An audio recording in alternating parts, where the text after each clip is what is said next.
Good morning to the family, friends, parents, grandparents, caregivers, faculty, and my fellow honorees on stage with me today. You are all incredibly esteemed in your fields, and I did in fact make cocaine bears, so we are all doctors now.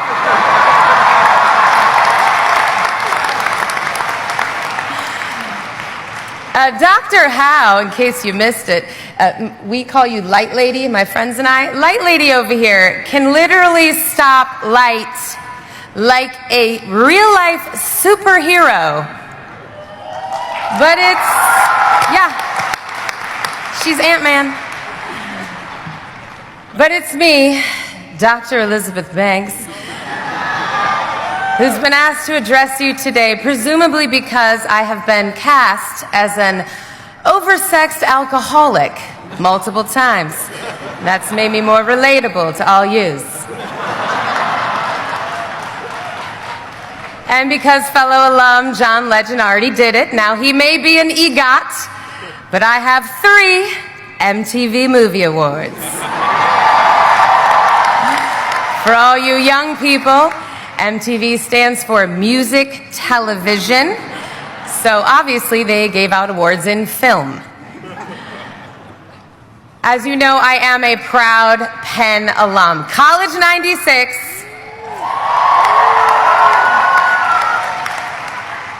And it is really fun being back here in West Philly and to be standing here in this historic Franklin Field to celebrate your triumphant graduation today.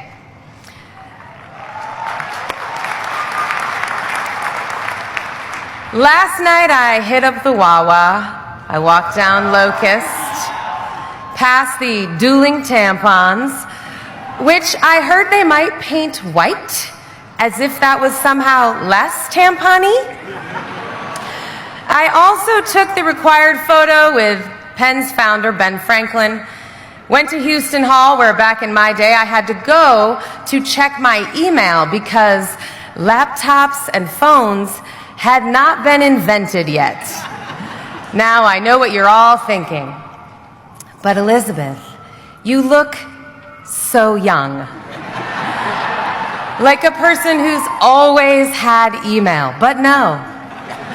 I communicated through the actual mail, and if I sent a picture, it looked like actual me. Speaking of people who don't have email, I invited my parents here today.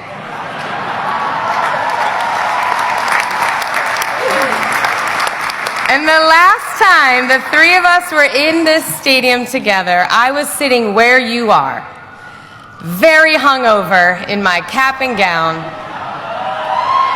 which I wore over a black bikini because it's hella hot on this field. So I know what you're all most worried about right now. How do you pronounce Schuylkill?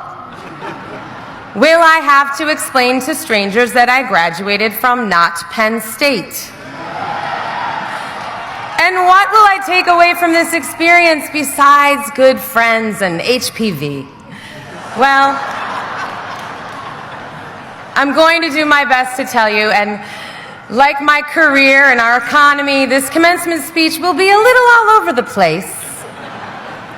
But I am a Penn success story, and since I'm also an actress, I'll just start by talking about me.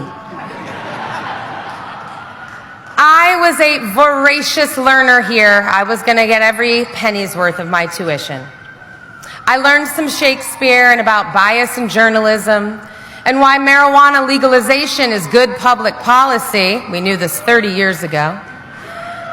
That climate change needs our urgent attention. 30 years ago, Professor Robert Giegengach, RIP, was sounding the alarm on climate. But the most impactful lessons I took away from my time here were not academic per se. They were mostly about adulting. For example, I had a class with a tough professor that met only once a week on Fridays. And because the class was small and met so infrequently, absences were not excused and would result and half a grade deduction. An A became an A minus, and so on. So on for other people. I had an A, obviously. So I went to the professor right away because my cousin's wedding was coming up, and I had planned to drive down with my family on a Friday. No problem, she said, but you'll lose your A. But I was expected to go. I couldn't let down my family, I told her. I promised I'd make up the work. I gave her all the reasons why she should not penalize me, but she stuck to her guns. It's your choice, and that choice has consequences in your life. I mean, it felt impossible what she was asking. My GPA versus my family? How could I choose between the two? I basically gave it the same weight as Meryl Streep deciding which kid to turn over to the Nazis. Meanwhile, she was so blasé about the entire interaction because in her mind, she was an adult talking to another adult, which was honestly news to me. I still felt like a kid, and maybe a lot of you do too. But she was telling me, no, you're an adult, you have agency, which is a really powerful thing to tell a young person. You are in control of your life. And also, you're not entitled to anything, and yeah, that second one, it does kind of suck. In the end, I went to my cousin's wedding, and I took the hit. I drove to Tennessee with my family, including my grandmother, who sat in the middle seat for 7 hours. I had a wonderful time. My Grammy passed away soon after, and my cousin, just a few years older than me, she's gone now too. I have never regretted that choice. I didn't graduate summa cum laude, and that's never come up, not once. The profound lesson I learned through all this was that our values conflict sometimes, and it's making choices in those moments that help you clarify who you are and what you value in this world. And that's adulting. It's not just cleaning your hair out of the drain of a shared shower or sink, which you should absolutely do. It's the series of decisions you make when your values conflict, GPA or family, creativity or security, loyalty or personal growth, love or money. Your path is guaranteed to be paved with these decisions. You graduates are entering the world at an incredible time in human history. We are on the exponential curve now, baby. We're going straight up. On the one side, artificial intelligence, the technological advancements that are coming for every industry, breakthroughs in medicine and gene therapies that will have us living longer and healthier than ever, some of which are being made at this very university.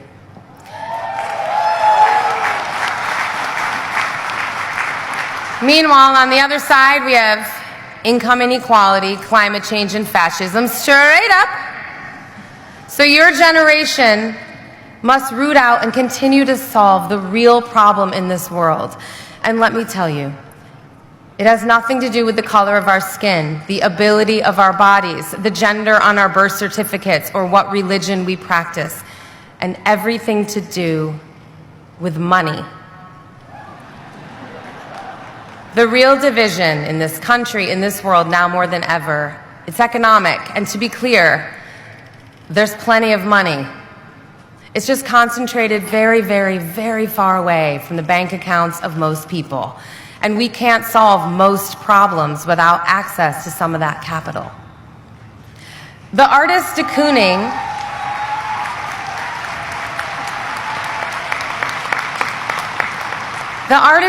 said the problem with being poor is that it takes up all your time.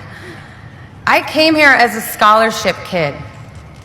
First gen, loaded up with Pell Grants, work study, which is actually quite isolating. I never went on a spring break. I never studied abroad. I never had an unpaid internship. I needed all my time to be billable. I was privileged to look like a rich girl, a city girl, a girl who had ridden in a yellow taxi and should rush tabard. But no, I had in fact never ridden in a yellow taxi and should be a tri-delt. I found a rusted 10-speed bike in the basement of a frat house, tuned it up, rode it around for 3 years, and left it unlocked on 40th and Irving the day I graduated. Why was I in the basement of a frat house? You know why. The point is, I didn't come to Penn to pursue a career in the arts. I came here to use the best tool for class migration that's ever existed, higher education.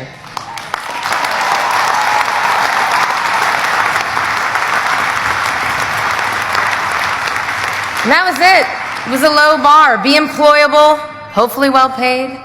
When people ask me when I knew I wanted to be an actor, my answer is when I got paid for it. Was I passionate about it? Sure. Did it bring me self-esteem and joy? It did. But I was practical, pragmatic. But during my time here, I began to think differently. I was in control of my life. And I was working hard to build the confidence, the life skills, the connections, and the grit to believe success at anything I devoted myself to was possible. Now, some of you know this already, but for those who don't, today represents an amazing achievement for sure. But what you're all getting today is not just a diploma, but a safety net. And I don't just mean the Ivy League degree. Nobody here, not a single one of you, got to this ceremony alone, me included. Somebody encouraged you, loved you, bandaged your skin knee, fed you, taught you. All of that support, that's your safety net too. And your job from here on out is to pursue anything and everything that scares you with absolute vigor because you have that safety net. Here's what I did with mine. Yeah, good job, parents. When I got accepted to drama school to pursue an acting career, the most impractical dream there is, despite a prohibitive cost, I went. And after drama school, when I went to New York City and got offered a 2-year contract on a soap opera that would have paid all my student loans and then some, I said, you know, if I can get that today, I'd like to see what I can get tomorrow. Because money was suddenly a value I didn't always have to choose. I could invest in myself. But full disclosure, after turning down all that money, I did call my mom from a payphone and cried hysterically. And for the young people, a payphone is a public phone that's mounted to a wall or a box sometimes that you put coins in to make a call. And also coins are small round metal pieces of money. So many of you are rightfully excited about what's next and worried about what you don't have yet. So let this just be a reminder to appreciate what you've already got. You have nothing to lose. You have loads of time, I promise. Use that freedom because your life, it's not going to be determined by your first job or your second, especially because those first jobs, they usually stink, or they're there in a city that you don't like, surrounded by people you don't connect with. I went to grad school in San Francisco right after Philly and immediately knew I wouldn't be settling there. Naked people on bicycles is too much even for me. You will need to keep expanding the idea of who you are and what you can be. And let me reassure you, there is no pie. You all left incredibly competitive high schools to enter this incredibly competitive university or graduate program, and you're about to enter the incredibly competitive job market. So I can understand why you believe that life is a zero-sum game, that there's only so much opportunity to go around. And if one person takes a bigger slice, everyone else has to take a smaller slice, and the total size of the pie remains the same. And that is true with actual pie. But not with life, not with opportunity. So my advice to you is, as much as possible from here on out, take yourself out of that mindset. Nobody knows about competition better than an actor. At any given time, 98% of professional actors are unemployed, like federal workers. So when I didn't get my slices of pie, and there were lots I didn't get, I baked my own. In fact, I made cupcakes, cookies, brownies too. Is this a confusing metaphor? Yeah, kinda. It maybe sounds like I was baking all the time, but also couldn't afford the ingredients. So what I mean is this. I used my agency to create my own opportunities. Rather than wait for those great acting gigs, I started producing, writing, directing, hosting a game show, becoming an investor, an entrepreneur, podcasting. Was this all in response to overwhelming disappointment? Yeah. Failure is a great motivator. And what's better? All of that made pie for other people too. I created jobs and opportunities for others by selling ideas for TV and movies, like the Pitch Perfect films inspired by my time, right here. You can ask Ken Masala, who sang in Pitch Perfect 2.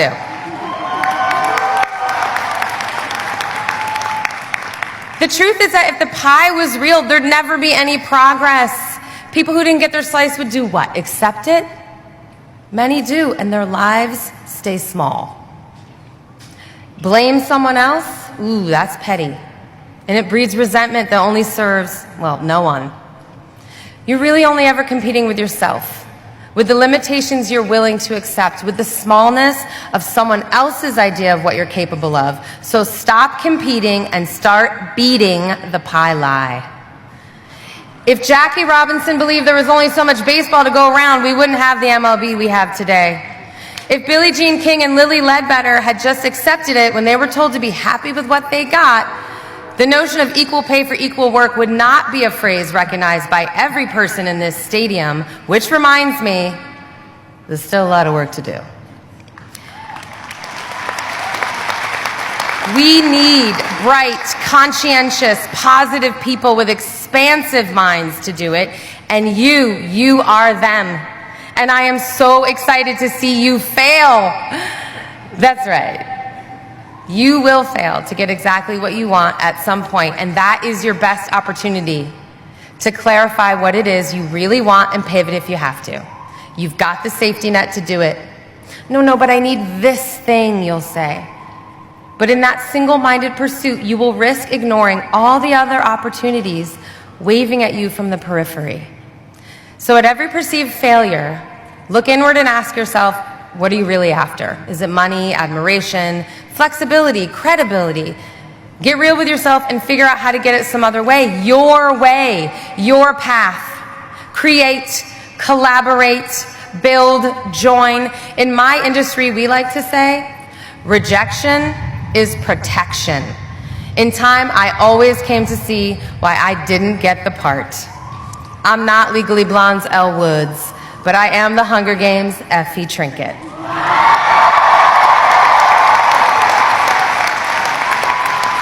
And here's the thing about Effie.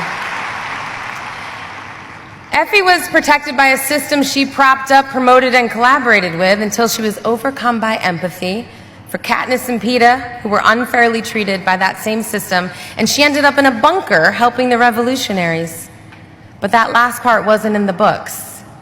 It's in the films because of what I brought to Effie. An emotional arc, a dash of empathy, a crush on Haymitch, and I wore the hell out of those costumes. In short, I didn't accept anybody else's idea of what I could do with that part, not even the author who created her. Thank you, Suzanne. I took my opportunity, my little slice of pie, and I did more with a limited role, which rewarded me not only with a better part, but 6 years of guaranteed work that meant I could afford to start my family and pursue a directing career. In short, I built myself another safety net. So be on the lookout for them and use them wisely. Benjamin Franklin himself did not dream this big when he founded this place. He laid out some ideals, and each successive generation has improved upon them. Penn is a place of progress. I am that progress. A working class girl whose parents didn't go to college, who waitressed for a decade, who persistently built her success with hard work, guts, a cup of ambition, and whatever else Dolly Parton sings about. And if you don't get that reference, young people, please watch 9 to 5, as it's hilarious. Sadly, all too relevant today. Class of 2025, you are that progress now. Harvard has her crimson and Yale her colors too. But dear old Pennsylvania has her red and blue and every other color too. And we are better for it. And it is the future. Because the problems of this world, that exponential curve, it will take all of us, everyone, to solve them. So we need to spread the wealth. We need to invite more people to the solutions party, not less. All right, I've got two more quick things, and then we're all going to go day drink.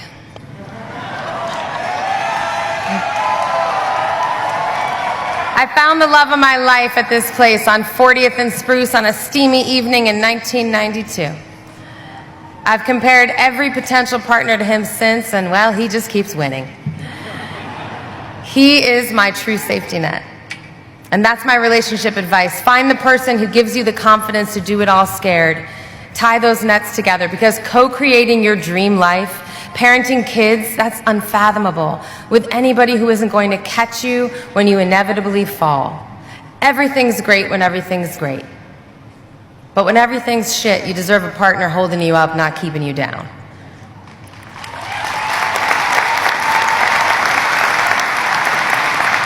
And finally, you're gonna make mistakes, and you deserve to learn from them. They shouldn't derail your hopes and dreams, which is why the last thing I want to leave you with is this. The biggest derailment to the future you want to build is irresponsible ejaculation. Now I know all the doctors on this stage with me agree that that is the cause of all unwanted pregnancy. You, all of you women and men, you deserve to be able to determine whether, when, and with whom you become a parent, which is the greatest responsibility you will ever undertake. So remember to wrap it up. Keep abortion legal. Trust me, access to reproductive health care is the ultimate safety net. Not only does it save lives, it is your insurance policy to a fun, healthy, successful, liberated, relationship-positive life that I know you have all worked so hard for, pun intended. Congratulations, Quakers, class of 2025. Thank you, and may the odds be ever in your favor.